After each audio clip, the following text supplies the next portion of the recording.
In the heart of the Middle Ages, a fiery new civilization erupted across the European continent. Like a phoenix rising from ancient ashes. Nobles clashing swords with kings. Faith igniting fervent wars. Culture blooming in hidden monasteries. And trade routes pulsing with innovation. These were the sparks that forged the modern world. This is the raw, emotional tale of how Europe clawed its way into existence, shaped by its rugged landscapes, restless peoples, and unyielding geography. Picture the first 2 centuries CE, the mighty Roman Empire, sprawling like a vast web around the Mediterranean Sea, that cradle of civilizations. It was an era of golden stability, booming prosperity, and the sweet embrace of peace, the legendary Pax Romana. Citizens reveled in its vibrant culture, decent living standards, and a sense of security that felt unbreakable. All this was powered by Rome's iron-fisted centralized government and ingenious infrastructure. Think aqueducts snaking through hills, roads carving paths across mountains, binding distant provinces in unity. Yet, in the shadowy eastern fringes of this empire, along the sun-baked shores of the Levant, a humble new faith flickered to life: Christianity. Born as a tiny Jewish sect amid the arid Judean hills, it whispered through the pagan Roman world, gaining converts in secret gatherings. By the 4th century, emperors themselves knelt before it, declaring it the state religion. But oh, how the mighty fall! Rome's glory was fading fast. Inflation gnawed at its economy, plagues ravaged its cities, famines starved its fields, and barbarian hordes hammered at its borders. Governing this colossal beast from one center became a nightmare. In 395 CE, the empire split like a cracked continent. The Western Roman Empire, anchored in eternal Rome, and the Eastern one, gleaming from Constantinople, the Byzantine powerhouse.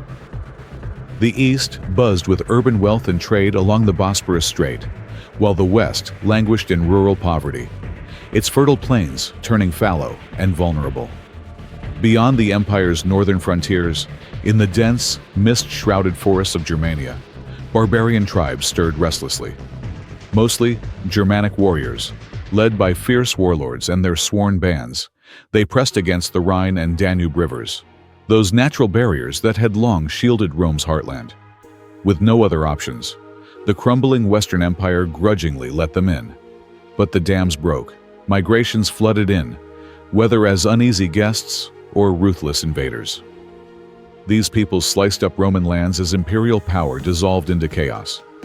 In 476 CE, the barbarian chieftain Odoacer toppled the last Western emperor, the boy king Romulus Augustulus, a puppet with no real throne. This poignant dethronement marked the end. The Western Roman Empire vanished, plunging Europe into the so-called Dark Ages, a time of shadowy uncertainty where geography itself seemed to conspire against unity, with rivers becoming borders and forests hiding dangers. Romans, Christians, barbarians. These were the alchemical ingredients that brewed medieval Europe. By around 500 CE, the continent was a patchwork of fledgling kingdoms, ruled by barbarian overlords whose elites blended Roman sophistication with tribal vigor, all slowly embracing Christianity under the cross's unifying glow.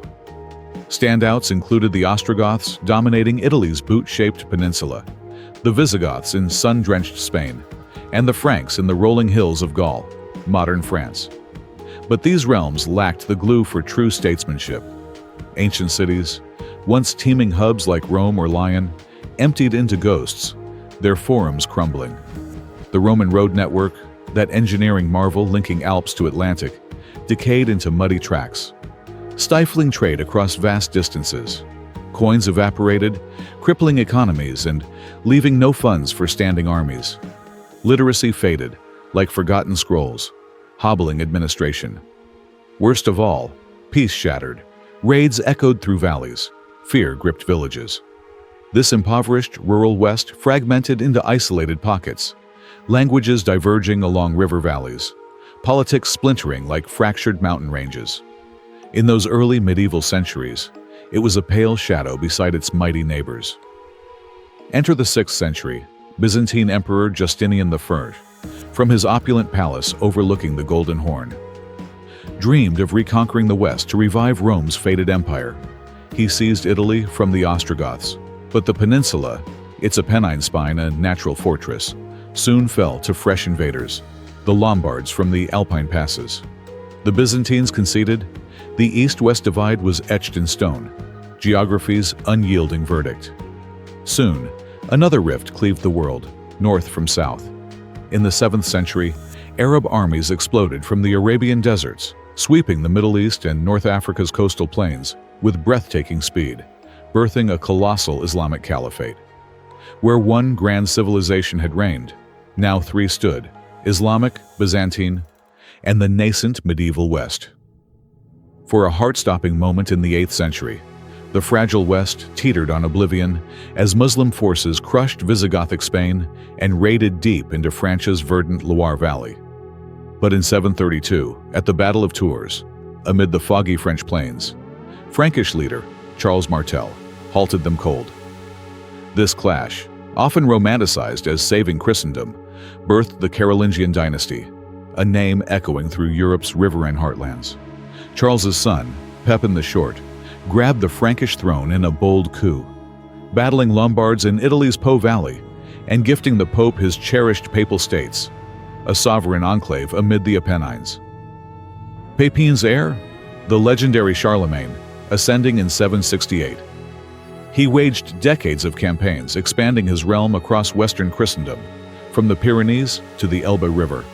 In 800 CE, Pope Leo III crowned him Emperor of the Romans in St. Peter's Basilica, reviving imperial dreams after 300 years of void. The Carolingian Empire became the medieval West's first colossus, its legacy rippling like waves across the Seine and Rhine. Charlemagne sparked an intellectual renaissance, monks in scriptoria copying ancient texts by candlelight, reviving lost knowledge in isolated abbeys. His realm spread political innovations, titles, ranks, institutions, fostering a vision of a united Christian West, bound by shared faith despite diverse terrains from foggy British Isles to sunny Mediterranean coasts. Yet, this empire was fleeting. Centralized rule faltered against Europe's geographical hurdles: sparse cities, feeble economies, scant bureaucracy, and treacherous communications over mountains and marshes. After Charlemagne's death, his grandsons brawled, culminating in the 843 Treaty of Verdun, carving the realm into 3. The middle faded, leaving West Francia, birthing France, and East Francia, seeding Germany. Fragmentation accelerated under external onslaughts. In the 9th and 10th centuries, invaders besieged the Carolingian world from all sides. Vikings sailed from Scandinavia's fjords, ravaging Europe's coasts and rivers, the Thames, Seine, even penetrating the Mediterranean. Magyars, Hungarians, thundered from the Eurasian steppes, pillaging the Danube Basin's undefended plains. Muslim raiders from North Africa struck southern shores, from Sicily's volcanic isles to Provence's lavender fields. Europe felt like a besieged fortress. Its geography both shield and vulnerability, seas inviting raids, plains offering no refuge. As kings weakened, local lords rose, dotting the landscape with wooden castles atop hills and river bends, evolving into stone behemoths. From these, nobles dominated peasants, extracting grain from fertile valleys. Warfare shifted. Stirrups revolutionized cavalry, turning nobles into elite knights thundering across fields. Power flowed through vassalage, lords granting fiefs for loyalty and service, weaving kingdoms into tangled webs of oaths. This feudal system defined an era where kings often bowed to mighty vassals. Centralized states, a distant dream. By the 10th century, winds shifted. Warmer climates boosted harvests in Europe's breadbasket plains. Invasions ebbed as Vikings and Hungarians settled, converting and integrating. Royal power solidified in pockets. In Britain, King Alfred the Great unified Anglo-Saxon kingdoms amid misty moors, forging England. In West Francia, Vikings in Normandy's chalk cliffs swore fealty, becoming French Normans, a bulwark against chaos. In East Francia, Otto I crushed Hungarians at Lechfeld in 955, on Bavaria's open fields, ending Eastern threats. The Hungarians founded their own Christian kingdom in the Carpathian Basin. Otto, crowned emperor in 962, birthed the Holy Roman Empire, a German-centric realm stretching from Baltic shores to Alpine heights. After centuries of storm, Europe steadied around 1000 CE, a pivotal dawn, unleashing 300 years of vitality.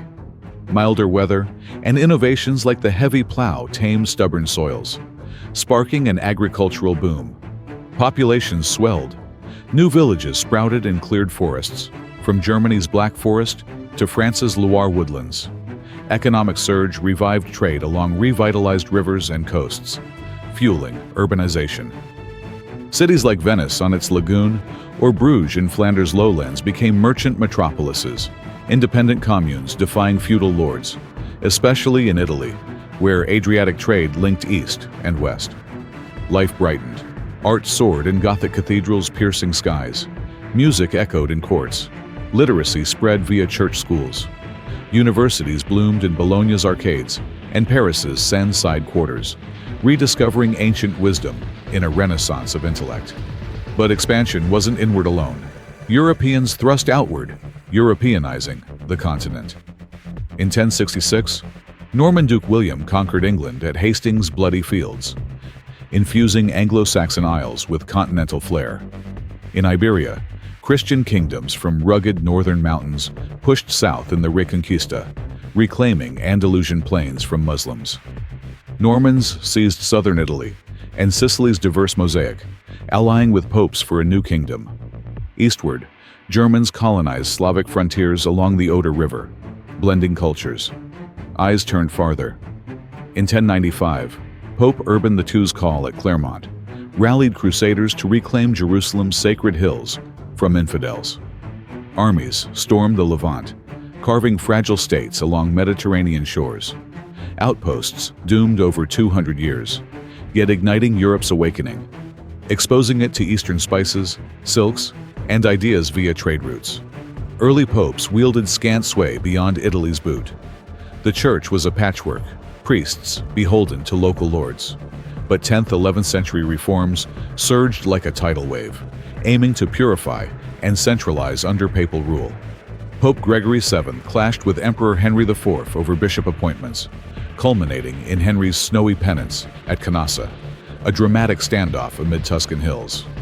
Though Henry later triumphed temporarily, the papacy emerged supreme, a monolithic hierarchy with vast lands, courts, and influence spanning from Iberian sierras to Scandinavian fjords.